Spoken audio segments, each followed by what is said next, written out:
Call the meeting to order. Please rise for the pledge. I pledge allegiance to the flag of the United States of America and to the republic for which it stands, one nation, under God, indivisible, with liberty and justice for all. Roll call, please. Alderman Reitzel. Present. Alderman Logan. Present. Alderman Snow. Present. Alderman Kohlmeyer. Alderman Schoenman. Present. Alderman Kleckler. Here. Alderman Folsom. 5 present. You have a quorum. Thank you. Anyone in the audience, besides the 2 press members, have anything that they wish to speak to us about tonight? Are you having a good week? Sure. Good, good. Community Affairs, Bethany's not here. Consent agenda. Is there anyone that would like any one of the 3 items removed from the consent agenda for additional discussion? Number 3, please. Number 3. Thank you. What's 3? My agenda only has 2. Oh, I'm sorry, I'm looking at the wrong place. Vince Bartolome, He because goes I've been away here, I for a forgot. while, yeah, he has to get retrained when he comes back. Item number 1 is approval of the minutes of the March 7th, 2017 regular council meeting. And number 2 is approval of the bills as presented. Make a motion to approve the consent agenda as read. Second. Motion by Mr. Snow, seconded by Mr. Logan to approve the consent agenda items 1 and 2 as presented. Any further discussion? Roll call. Alderman Reitzel. Present. Yes. Alderman Logan. Yes. Alderman Snow. Yes. Alderman Schoenman. Aye. Alderman Kleckler. Yes. 5 aye. Thank you. Number 3, please. Approval to refer the petition for annexation and plat to the Planning and Zoning Committee for consideration for 222 Martin Road. Motion. Motion to approve. Second. Motion by Mr. Logan, seconded by Mr. Schoeneman. Mr. Clark? In reading the petition for annexation, I find a problem where we don't, or where we say city water isn't available at this time. I'm not sure what that exactly means. You know, I noticed driving by there that there's a fire hydrant approximately 100 foot from the property. So I don't know necessarily what water isn't available. And with the city having an ordinance that requires connection to the city water, I don't think it's a good policy to start annexing properties in without whoever's responsible to have the water and the sewer available there. You know, we were in recent past, you know, threatening to lock up our citizens for not hooking onto the city water, and you know, now we're saying it's okay. First of all, we've never threatened to lock up anybody for not signing up. That was a different issue. But in regards to your question, there is water available, but it's over 300 feet away to an ample connection to the property in question. And the sewer line is less than 300 feet. That is why the situation arises where they have to connect. We have made provisions in other annexations in which the water is further than, although we have no limit, it just wouldn't be feasible at this time. However, the people are being told the annexation agreement will contain language that says if and or when the sand point goes bad, they will have to connect regardless of the expense or cost. And second of all, or if the city for some reason extends the nearest water main further down the hill and it's more feasible to hook up, they will do that. So yes, pursuant to our policies, they will do that, but we have some other places in town where we have in the annexation provisions, even though we have that, if it's not within such a distance, 300 feet for sewer, there is no distance, I'm sorry, for water, but it's a long run to the nearest water, according to Mr. Padilla, our water director. And that's why that was. May I don't understand what, you know, do we have to have something special? I mean, there's a water line at Minkle, which is Minkle and Martin. This is where it would be really nice if we had these discussions, Okay. like in my office, because I can pull up GIS for you and show you where the water where the water line is, or we could get with Superintendent Padilla and actually show you where the water is. It's basically a cost prohibitive thing. Right now, this homeowner is petitioning us because they need to be on sewer to convey the property. The county would not grant them a permit to put in a new septic, which is required for the property to be conveyed. As they're the ones petitioning us for the sewer, I really don't see that it's a huge cost of service for us to run that line to them right now. And it really is, it's just cost prohibitive right now for us to do that. And their provisions are built in for the future. Either we run to them or their actually, the way well goes bad. The way the proposed annexation agreement is drafted is that if water becomes available adjacent in the public right-of-way to their property, then it's mandatory that they do have to connect on, even if their standpoint's working well at that time. They still have to connect at that time when the city runs water to their property. But without that provision in there, to get them on city water now, the city would be required to expend money to run the water to their site. And as Robin said, apparently the city doesn't want to do that. So the city is going to get the sewer revenue and the tax revenue from them being in the city. It's just that they're not going to get water because it's not available. We're not shunning that responsibility, it's just cost prohibitive. for the And I city. think the ordinance that you're referring to had the same provision in there that said that if there was water available to the property line, then if a person had a Sandpoint well, they had to abandon that within a certain period of time. And that was because of the ruling that the EPA made with respect to the RB&W property that was there. And so that was worded in that same fashion. In other words, we didn't require a homeowner to pay the city to extend the water line 1,000 feet if there was no water available in front of their property. It was when the water became available to them. I think that's always been the way that's been done, as I recall. So it's not, the question is, do you want to annex property or do you not want to annex property? I guess, because it's mandatory that when the water is available, they will have to hook up. Anything additional from anyone?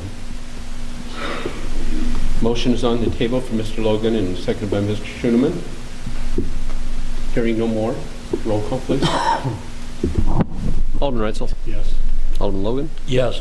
Alderman Snow? Yes. Alderman Schoeneman? Aye. Alderman Kleckler? Yes. 5 aye. Next item of business on the agenda is ordinances for first reading, and this evening we have two. The chair is going to request that they be handled separately, though, please. So this is for first reading only. Chair would entertain a motion after item 1 is written.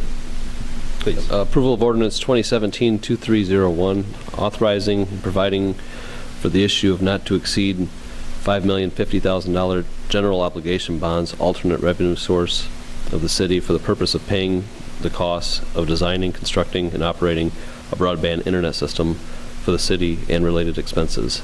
The pledge of certain revenues to the payment of principal and interest on the bonds, the levy of a direct annual tax to pay such principal and interest if the pledged revenues are insufficient to make such payment, and authorizing the sale of said bonds to the purchaser thereof. I move that we adopt ordinance 2017-2301 for first reading. Second the motion. Motion by Mr. Logan, seconded by Mr. Schoeneman to adopt ordinance to bring ordinance for first reading for ordinance 2017-2301. Questions? Roll call, please. Alderman Reitzel? Yes. Alderman Logan? Yes. Alderman Snow? Yes.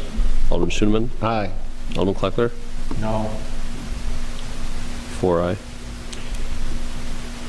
In accord with state statute, we have a quorum for this meeting. However, the vote is 4-1. It's not sufficient for a majority. Therefore, the mayor is allowed to vote. The mayor casts his vote to the affirmative.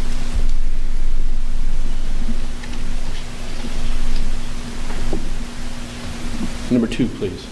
Approval of ordinance 2017-2302, authorizing the mayor and city clerk to execute the intergovernmental agreement with the city of Sterling and the county of Whiteside for operation of the Consolidated Public Safety Answering Point, PSAP, and the elimination of all telecommunicator and community service officer positions.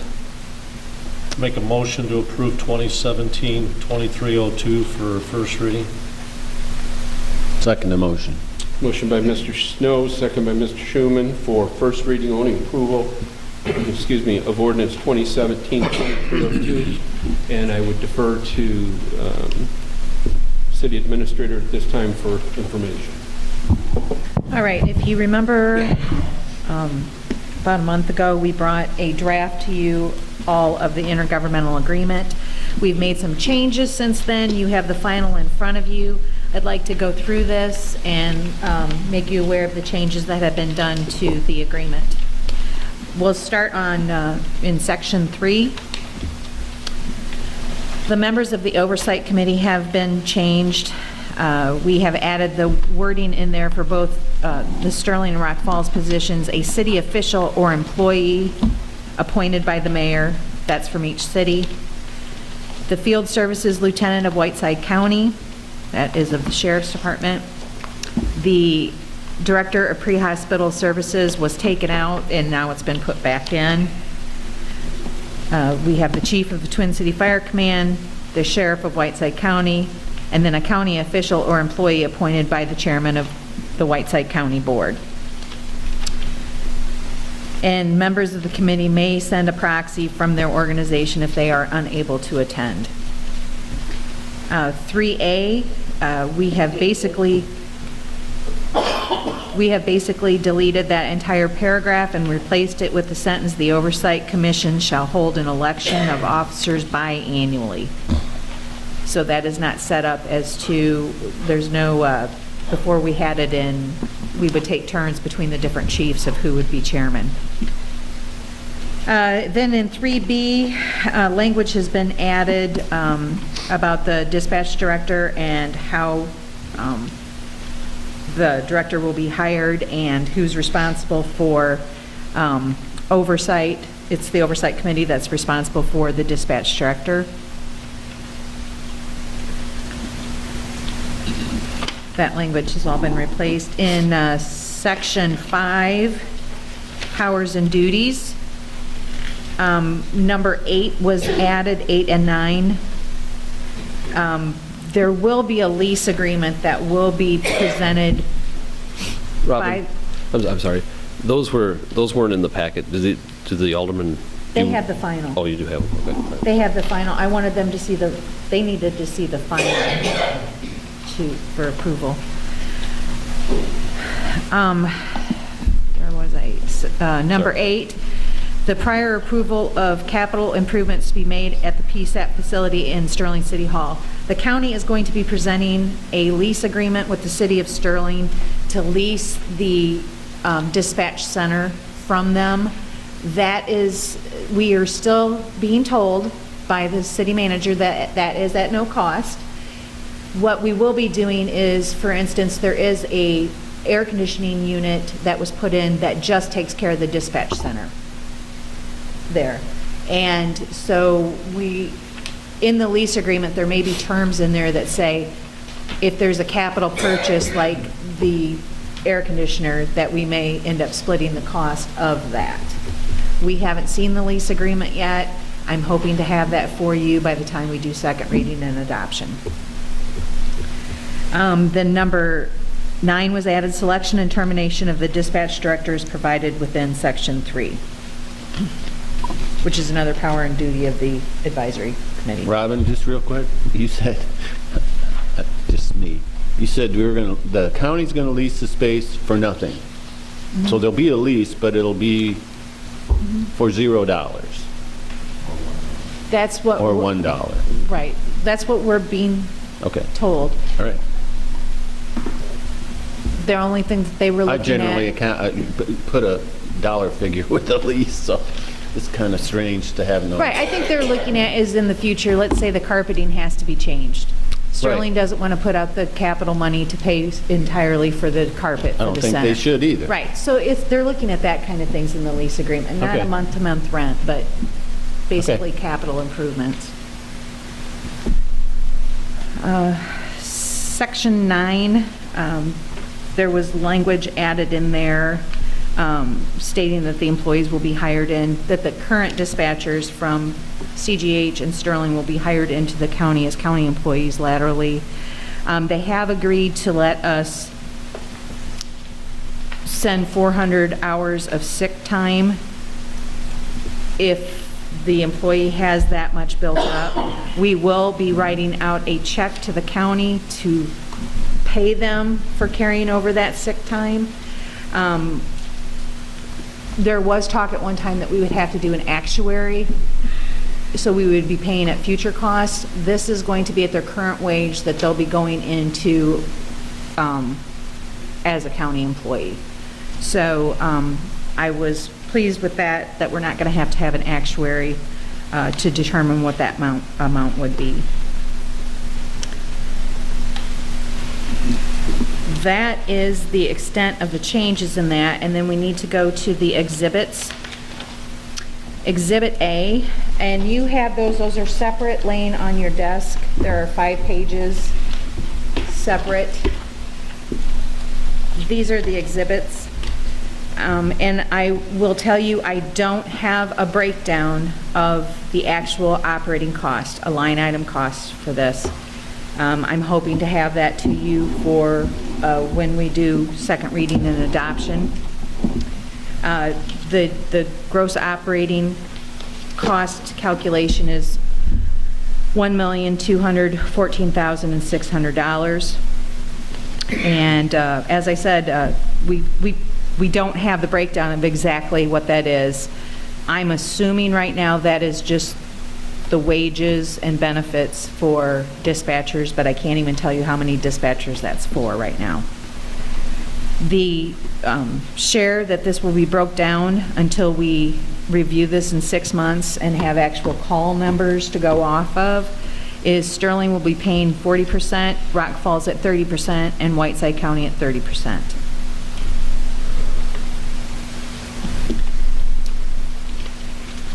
The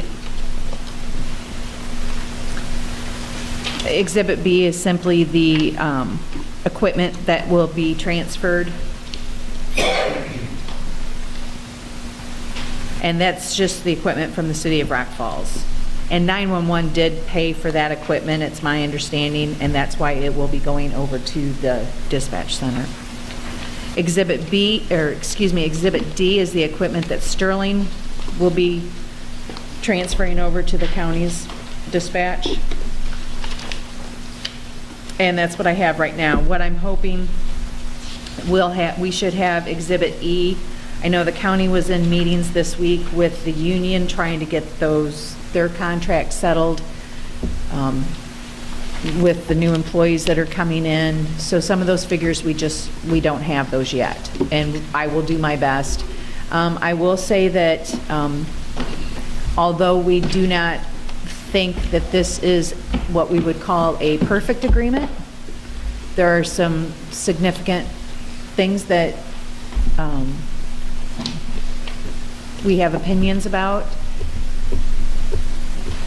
The cost is much higher than what we had calculated it would be. I think part of that is just the county's cost of employment is higher. I believe they pay higher percentages, a lot higher percentages on the IMRF. They also pay higher than we do on insurance. Their cost of employees is just higher. We'll know more when we get a breakdown of the costs. So, questions? Two. If I read this correctly, the dispatch director is going to report to the board, not to the 911 director of Morrison. Right, to the advisory committee. Right, okay. And second thing, you have what our current cost is for these services. In other words, I do. Not only what we're paying for our dispatchers and so forth here, but also what we pay to TwinCom for the fire dispatch. We don't pay anything to TwinCom. Okay. Our cost for dispatchers last year was approximately $385,000. So Our cost, just for our contribution to the dispatch center at this cost, will be $364,000. right. I'm just going to say, I just ran the calculator, and at that $1.2 million, so in other words, We're not. we're not saving anything. Our cost is actually going to be higher if we keep a lit station and people running the front of the police station. Our cost will be approximately $125,000 more than what we paid last year for dispatch. And those Do we- I'm sorry. Do we know what that 911 board allotment is that's listed on Schedule A? We're going to... I mean, is anything significant, or is that a real minor amount? Actually, it's set up in statute, I believe, that 911 can pay for salaries. However, the 911 in Whiteside County has traditionally paid for, and Chief Cook, please correct me if I'm wrong, because I know you're on the board. They have traditionally paid for software and the computer equipment and the licensing and the maintenance of the software. We don't have, As opposed to salary. as opposed to paying for dispatch salaries. We don't have a cost. I would like to know what their cost is for that 1A line item, because I think the public would probably like to know too how much that 911 does contribute to the dispatch for all those license agreements and everything. Those are pretty high costs. So those are things that we're trying to fill in. I wish we had a much more complete agreement for you or had finalized things. Well, basically, that $364,000 will drop something, we just don't know what. That piece. You mean drop in the future, our cost will drop in the No. future? Initially, because if I'm reading this correctly, you've got $1.214 million $600, and then it says deduct the 911 ETSB board allotment, which we don't know what that is. I don't think it's going to drop. No, that, we were talking about, this is one of the questions before we approve this finally, we will have answered. But right now, all of the money that comes in through the E911 services on phones and all of that goes directly to the ESTB, and they use that money correctly. Yes, good point, Chief Cook. That money is what is used to pay for the things that Robin was just alluding to. It's the only salary that's paid out of this, though, there is one, correct, and that is for the county director of the ETSB, correct. But everything else, the monies come in, is utilized for equipment, software, et cetera, et cetera. That's the only personnel cost. So the sheriff's department bears all the expense right now for all of the Whiteside County, or the county board, actually.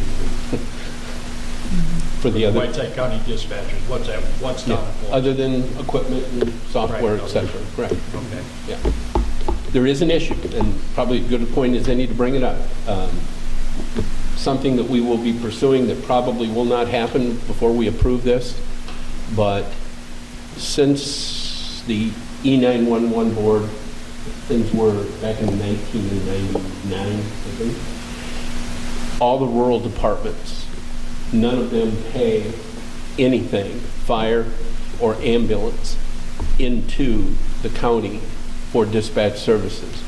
And they should, because to that point, the only ones that do, and we haven't had an accounting of that, but at one of the meetings, the sheriff mentioned that they collect a small nominal fee from each community based on how many squad cars that, like Linden has, or Prophetstown, yeah. They pay for police, but they don't pay for For dispatching? Yeah, but it's only, I'm talking, nominal amount of money. yeah, it's like $10 a month per car. Right. So that needs to be revisited, because if they're going to be doing the dispatching for, which they do now, for the police and the fire, those departments need to be contributing money to this as well. Right, because a lot of the small towns that aren't paying into it, they might be paying a large amount on their property taxes, maybe like 45 cents in, to the fire district and the ambulance district, but none of that money is going to pay the cost of dispatch. That's where the rub is, right there. Most all the small communities around here pay, A their lot. tax rates are way higher than the Sterling Rock Falls Rural Fire Protection District tax rates. Right, because they pay through their rural fire district. every place except one. Morrison. Oh, yeah, we're still, Morrison still has conscription and a contract with the city. yeah. And I think and I think the mayor, that was a really good point, because that's one of the things that we're not saying this is perfect.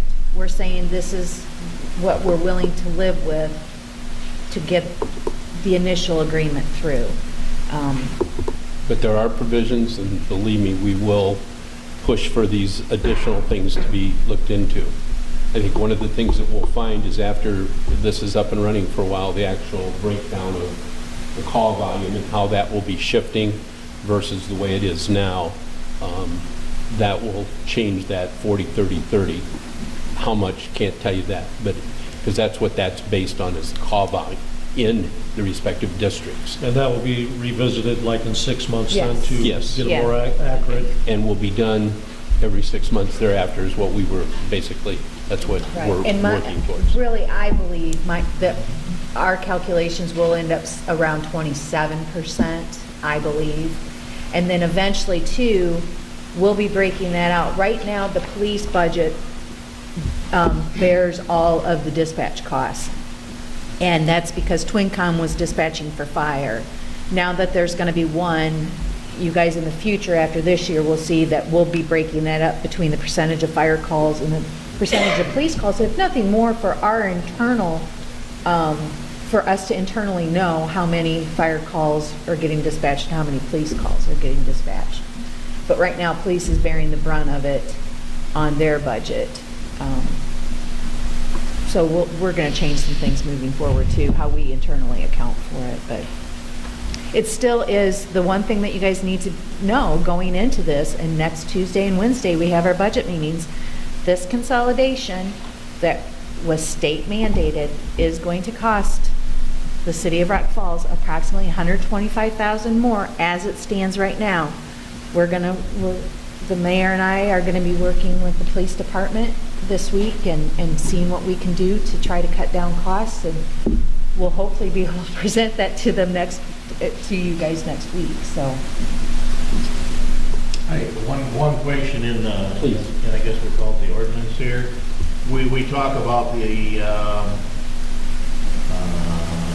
First, Roger, identify where you're at, sir, please. on our ordinance on the last line, we talk about the elimination of all telecommunicator and community service officer positions. Is that Yes. what we really, Yes, we're going to do that because then we're going to recreate a position? we are dissolving a union. We're dissolving a union, a collective bargaining unit is the intent. Additional questions? But we are still going to have a community service officer. She just won't be dispatching part-time. Okay. Yeah. Motion's on the floor. It's been seconded for first reading, passage of ordinance 2017-2302. Any further questions or discussion? If you come up with anything between now and the next meeting, please stop by, let us know or whatever. We'll try to find out, but we're waiting on a bunch of data. We're going to ask for some more data, so we'll make sure that we pass that information along to you as it becomes available before we get to a passage point. Roll call. Alderman Reitzel? Yes. Alderman Logan? Yes. Alderman Snow? Yes. Alderman Shinneman? Aye. Alderman Kleckler? Yes. 5 aye. Thank you. Ms. Blacker. Okay. In Public Works Committee, we discussed, there is the potential for eventually in the future, some sale of 5 acres. We had an inquiry as to what we would want for that 5 acres in the West Industrial Park. Public Works has recommended, and they actually had comparables done by a real estate agent, and they are recommending a sale price. And right now, basically, we're just quoting. There's no contract, there's no letter of intent. It's basically a quote to them as what we would sell the land for in the future, of $25,000 per acre. I would move that we approve the offer of $25,000 an acre. Second. Motion by Mr. Logan, second by Mr. Reitzel, to approve the recommendation of $25,000 per acre in 5 acres of land in the West Industrial Park, as recommended by the Public Property Committee. Any further? Has the council, I don't remember, has the council ever granted the Industrial Development Commission authority to negotiate or enter into contracts for that land? It might No. be a good idea to do that in the event that you do receive an offer, because without the Industrial Development Commission having jurisdiction and control, you can't sell property without going through a lot of different steps and machinations that are not necessarily conducive to development. And by putting it in the Industrial Development Commission, they have the authority to just go ahead and enter into a contract without going through bidding processes or publications, things like that. So you might want to consider doing it. Not, you can't do it tonight, because it's not on the agenda, but I'm just suggesting that that's something. When you get to the real sale aspect of it. Well, even before then, give them the power to do it so that they can negotiate a contract without fear of having to publish notice, so that's request bids or something of that nature. That land, when it was purchased by the Sewer department. sewer department. It's under the So- EPA land. All the land is purchased by the city, period. The city is the owner of all the land. It makes no difference what department money used, it was all owned by the city. But the Industrial Development Commission, if you grant them authority to negotiate with respect to that land, then they have the ability to sign contracts without going through other steps that are in the statute for the city to sell land. Would they have to come back to the council for final Your approval? ordinance says that. For final approval Yeah. on Your sale. ordinance says that. Great. Thank you. Anybody else? Motion by Mr. Logan, second by Mr. Reitzel to approve the recommendation.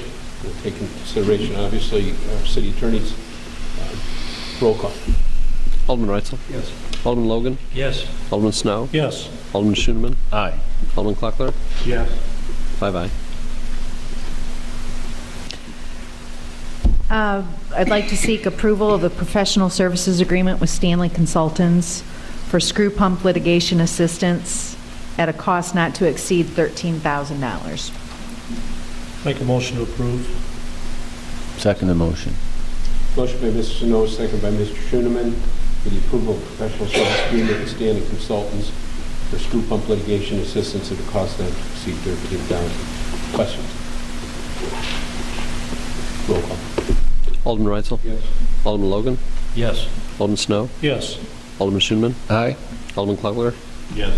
5 aye. All right, to Attorney Reese's point, we are going to review, because we want to keep the council in the loop, what the Industrial Development Commission approved last week at their meeting. In your packet, you have a letter of intent from 1768 Investments LLC regarding 5.6 acres that they would like to eventually purchase from the city. And the Industrial Development Commission did pass this, and as you see, there's a 180-day due diligence period on here. So hopefully in the near future, we'll be bringing you back good news. But this will be a good example of how the Industrial Development Commission will actually be handling the sale, and then the final approval will come back to the council. Did anyone have questions on this letter of intent? Which, on our map here, of the parcel numbers that we have on here, Yes. do we own all but 3 of them on 3rd Street? Correct. The 3 and 3rd Street are, well, We there are own, businesses. we don't own 13, 14, or the far east 16. Those were all owned by Rock River Fuel and Diamond Okay. Deposit, just the properties that are- The east 16, excuse me, the west 16 on the corner of Avenue A and that's part of the parking lot. So that part we do own. In the 5.6 acres, the parking lot area was not included in that. It's all the frontage on Avenue. Well, it's on probably East 2nd 50 Street. feet behind. Yeah. So, Yeah, some of them are. Yeah, it goes All right the way with, yeah, across it Wood does. Avenue. You see where that southern lot line is, all the so. way across from Wood Avenue.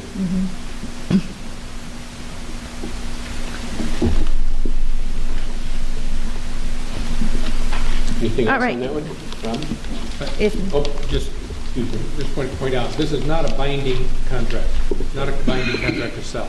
It's an agreement that you're going to negotiate what will hopefully be a binding contract to sell. and just for your information, we received an email this afternoon that tomorrow, sometime during the day, we'll be receiving a contract for consideration. Just for your information. No, nothing more than that. Don't twist my arm. Don't call and ask. Pam. I didn't say Pam. All right. Very good.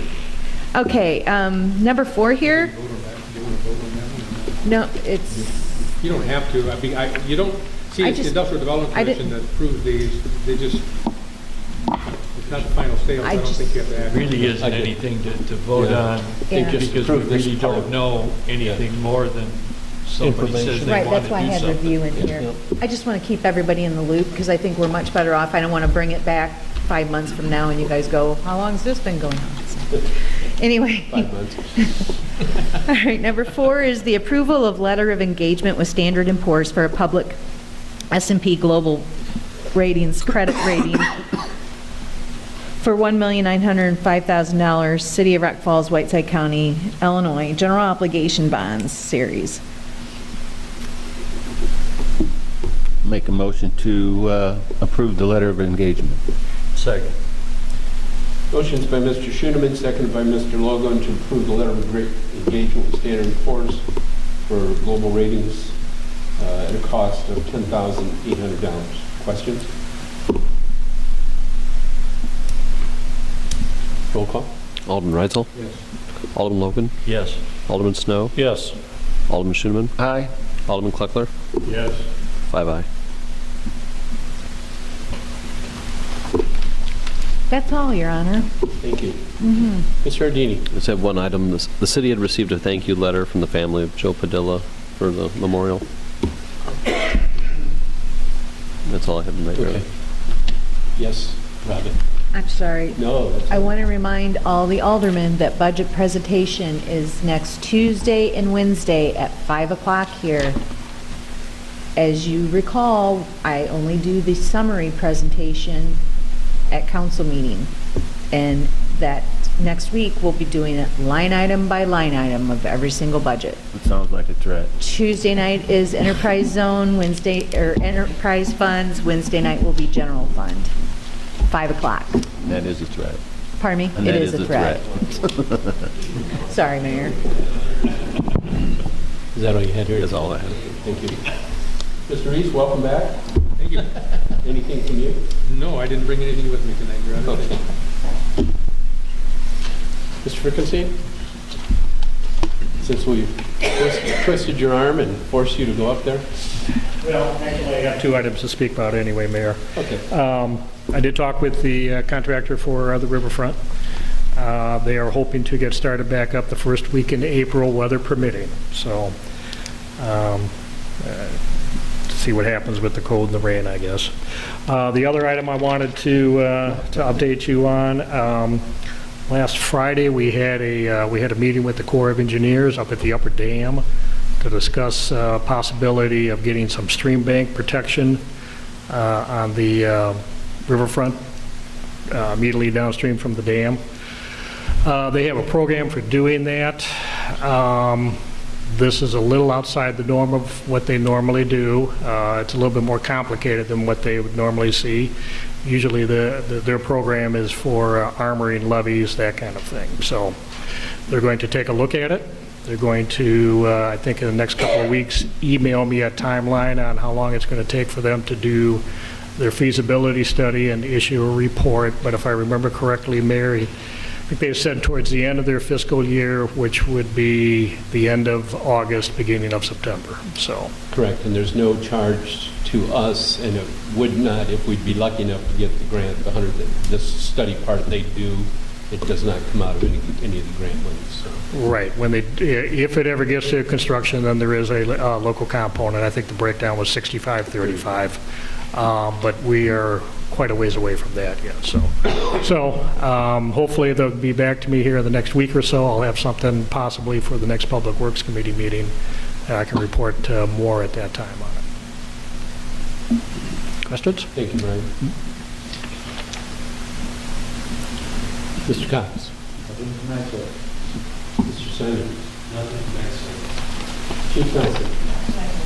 Thank you. Chief Cook?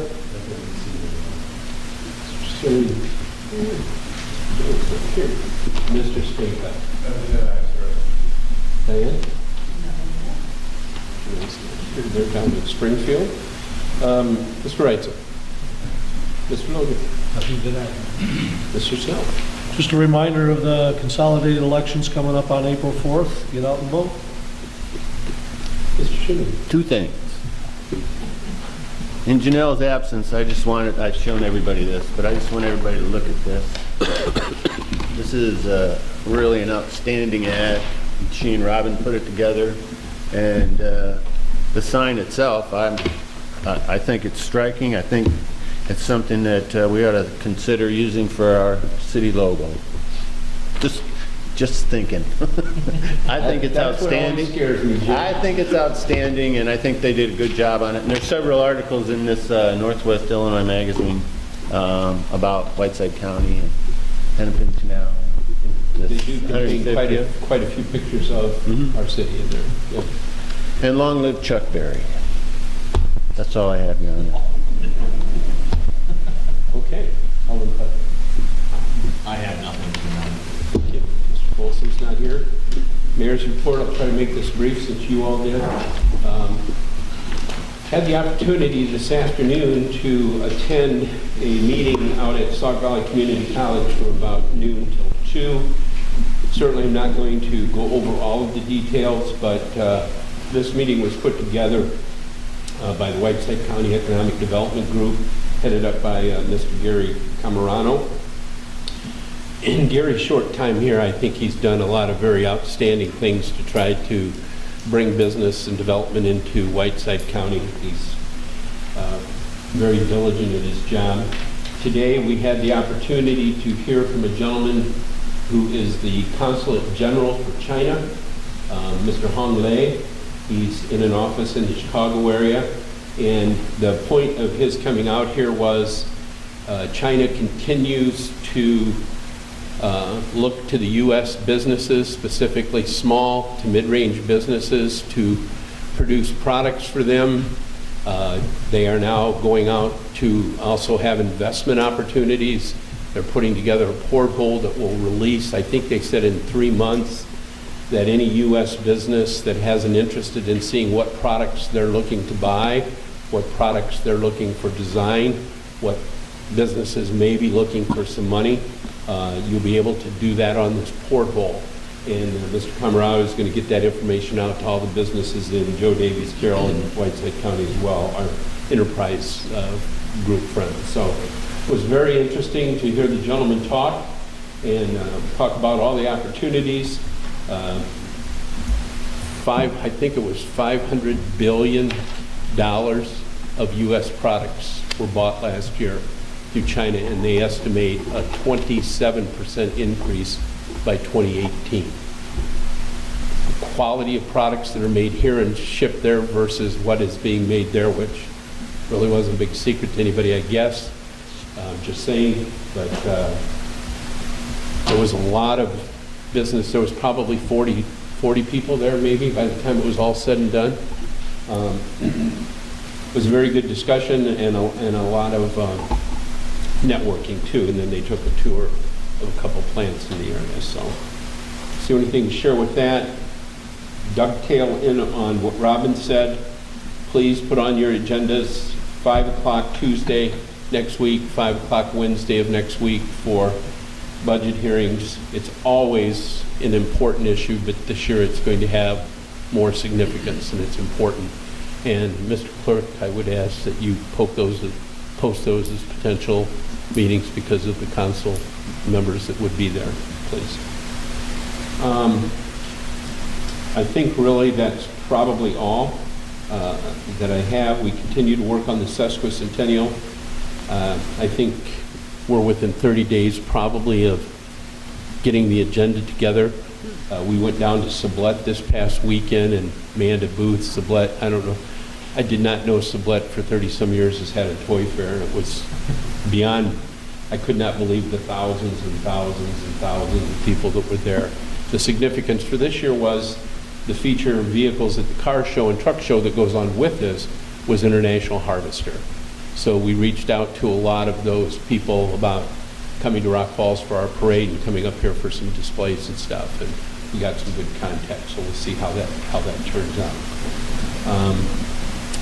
Nothing else this evening that I can think of. It's been a long week, and it's only 2 days into it, so. I'll make a motion, we adjourn. Yeah, I knew somebody would step up. Mr. Snow, Mr. Reitzel, any discussion? All those in favor, say aye. Aye. Opposed, the same sign. We're adjourned.